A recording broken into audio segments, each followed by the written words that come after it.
Part 3, The Secret of Work. Then spake Arjuna, the Pandu prince, unto Krishna, the blessed Lord, saying, O bestower of knowledge, if, as thou hast said unto me, right thinking is more important than right action, if the thought be superior to the deed, then wherefore dost thou incite me to action? Why dost thou urge me on to this horrible battle with my kinsmen and friends? Thy subtle words and doubtful speech confuse my understanding, and the remembrance thereof causeth my brain to spin and whirl unsteadily. Inform me, I pray thee, and inform me with certainty of the one course that leads toward peace and satisfaction. Krishna, as I have already told thee, O Pandu prince, there are two roads to the goal thou seekest. The first of these is the road of right thought, and the second that of right action. Each road hath its travelers, who declare their own road to be the only true one. And, yet, I say unto thee, that both of these roads are one, when seen from above. Listen to my words. He is deceived who thinketh that by shrinking from action,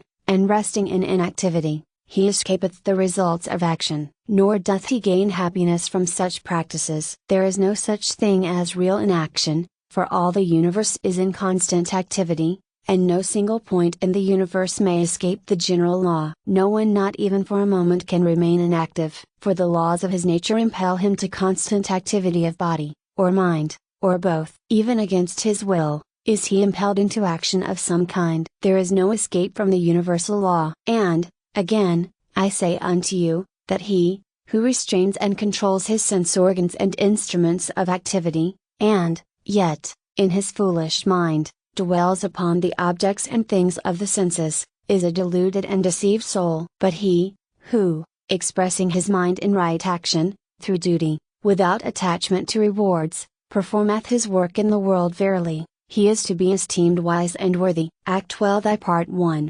The world, perform well thine allotted tasks, take hold of that work which lies nearest thy hand, and do it the best that is in thy power to do, and it will be well with thee. Work is far preferable to idleness. The one doth strengthen the mind and body, and is conducive to a long and normal life, while the other doth weaken both body and mind, and leadeth to an impotent and unhappy life, of uncertain duration. The race of men is bound because of action performed from motives of reward and gain. It hath become attached to its desired objects, and must toil on, bound, until freedom comes at last. But do thou avoid this folly, O Arjuna, and do thou perform thy dutiful and proper tasks unattached and free. Perform thy tasks for the sake of duty to the real self alone, and for no other motive. Rememberest thou, Arjuna, the ancient teachings which inform thee of the creation of the world, and of the words the Creator spake to his created beings? Listen to his words, which I repeat to thee: a worship, sacrifice, and remember the source of all things, the bestower of desired objects. Think of the gods, that the gods may think of you. Ask that ye may receive. He who receiveth the gifts of the gods, and faileth to accord to them his thought and recognition, is like unto a thief. From food, creatures are nourished, and grown from rain cometh the food. From the gods come the rain in response to the desires and demands of man, and the desires and demands of man are forms of action, and the actions proceed from the one all-pervading life. He, who, living in this world of action, attempts to refrain from action, he, who, enjoying the fruits of action of the acting world, would still shirk from his share of the work and action of the world, he who would thus idle away his life lives a life most vain and shameful. He who profiteth by the turn of the wheel, at every moment of his life, yet refuseth to touch his hand to it to impart motion, is a shirker of tasks and a thief who takes, giving nothing in return. But wise is he who acteth otherwise, and who performeth well his work of the world, providing that he be unattached to the fruits thereof, and that he be always centered in the knowledge of the real self. For such an one concerneth not himself regarding what is being done in the world, nor what is being left undone in all created things. There is no one thing upon which he needs lean, or in which he need place dependence for his being. Partaking of all, and acting in all according to the dictates of duty, he never depends upon any external thing. His trust,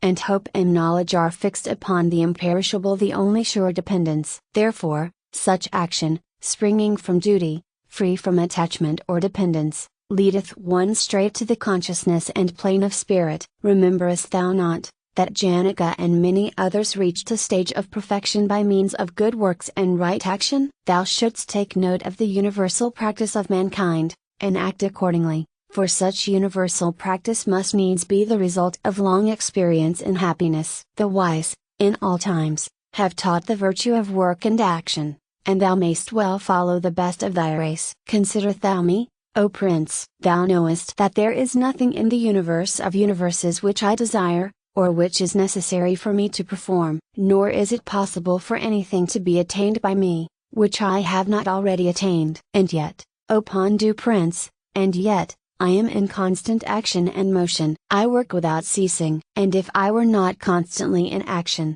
O Arjuna, would not men follow my example? Should I refrain from action, would these universes not fall into ruin, and utter confusion and chaos reign? Remember, O Arjuna, that even as the undeveloped do labor and act through attachment and hope of reward, so should the developed and enlightened act and work for the common cause and universal law, and not from attachment to personal ends and objects. It is not wisdom to unsettle the minds of the undeveloped with these thoughts. Let them labor on, each doing the best that he can, but do thou and the other wise ones, work in harmony with me and endeavor to render all action attractive to them. And this is best done by the force of example. Place the responsibility for action upon the shoulders of him to whom it belongs, the one, and then doeth thy duty as a man should, with mind fixed on the real self, and without expectation of reward. The fool, in his conceit, saith, I do this, and I did that, but the wise look behind the personality for the cause and effect of action. Knowing the whole truth,